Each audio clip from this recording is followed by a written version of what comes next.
కేంద్ర ప్రభుత్వం తమకు తీరని అన్యాయం చేస్తోందని ఆరోపిస్తూ కరీంనగర్లో ఆటో వాలాలు నిరసన చేపట్టారు. రోజుకు 50 రూపాయల ఫిట్నెస్ ఫైన్ విధిస్తూ కేంద్రం తీసుకున్న నిర్ణయాన్ని వెనక్కి తీసుకోవాలని డిమాండ్ చేశారు. కేంద్ర నిర్ణయం తమ పొట్ట కొట్టేలా ఉందని ఆవేదన వ్యక్తం చేస్తున్నారు.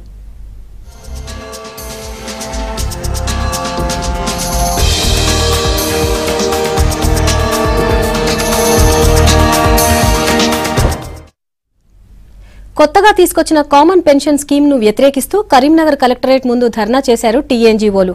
పాత పెన్షన్ విధానాన్నే కొనసాగించాలని డిమాండ్ చేస్తూ సంతకాల సేకరణ చేపట్టారు. కొత్త సిపిఎస్ విధానం ఉద్యోగుల హక్కులను కాలరాసేలా ఉందంటూ ఆరోపించారు.